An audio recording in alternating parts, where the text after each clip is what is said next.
Okay, this is quite a hard problem, but I think part A is not hard. I think part B is definitely a level 9 question. But you should be able to do part A because there are standard facts about the domain and range of functions and their inverse functions. Here are the facts. The domain of a function is the range of the inverse of that function.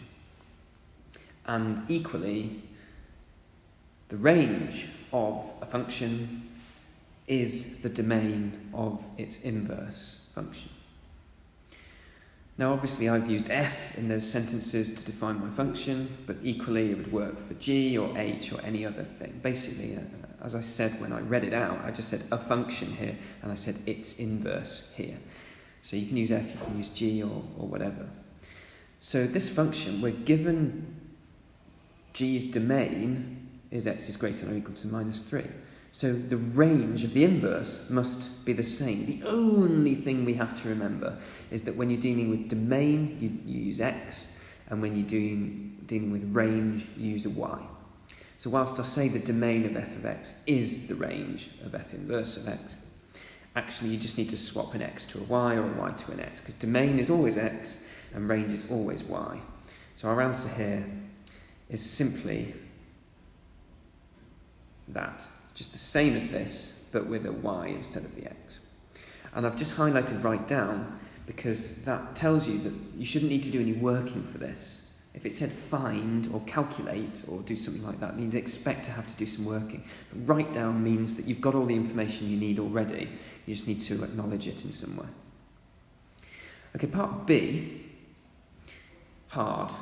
We just need to find an inverse function, and normally that involves, and it's the same here, you take the original function, you write it with a y instead. So here's our original function expression, and I'm just going to replace the function bit with a y. So I've done that down here. And then we swap over the x and the y. And then what should be all that remains is for us to make y the subject. And that is still true here, but it's a bit fiddly to make y the subject of that because you're dealing with a quadratic in y. So what do you do? Do you factorise the right-hand side? Well, no, that wouldn't work because you'd still have y times y plus 6, and that's still not going to allow you to isolate y.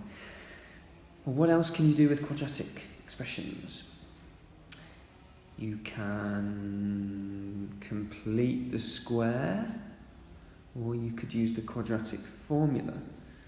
Now, use of the quadratic formula here is something I think that would be a little bit too hard, but you can definitely complete the square of that right-hand side. Completing the square takes expressions like this, where you've got y appearing in a squared fashion and in a non-squared fashion, and sets it up so that y only appears once. And that's exactly what we need to do. So I'm going to write x equals, and I'm going to complete the square of this bit here. So remember, we halve this number here, don't we? So we're going to get y plus 3 in brackets squared.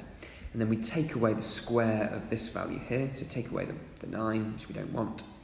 And there's no other number here to deal with, so that's it. That is completed square form. If you want to verify that, then just expand it and see what you get. And hey presto, it's a correctly completed square form of this expression. Great, y only appears once here, so all we need to do is just rearrange this to make y the subject. Okay, let's do that. Let's move the 9 to the other side. Let's square root both sides, noting that will give us plus and minus. And then take the 3 off here. Let's take the 3 over to the other side. Minus 3 plus or minus, that's square root equals y. Great. There's just 2 more things we need to do. Firstly, it wants it in this form here. So just replace our y here with just all that nonsense there, not the dot, dot, dot, just the g inverse. But we also need to deal with the plus and minus. So I've done this in a funny way. Firstly, I'm just going to, here's another form of our answer. We could write g inverse of x is equal to that.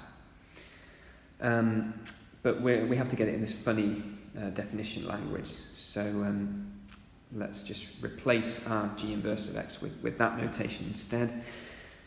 And then I said we have to deal with the plus and minus. That's because technically a function is not allowed to contain a plus and minus. So is it plus or is it minus? And this is the level 9 bit, I think. Look, our answer to our previous question says that y has to be bigger than or equal to minus 3. So it has to be a plus here. Because if we're starting with minus 3 and we have to be bigger than that, then we must have to add something to it. And that's it. It's just a plus, and that's our answer.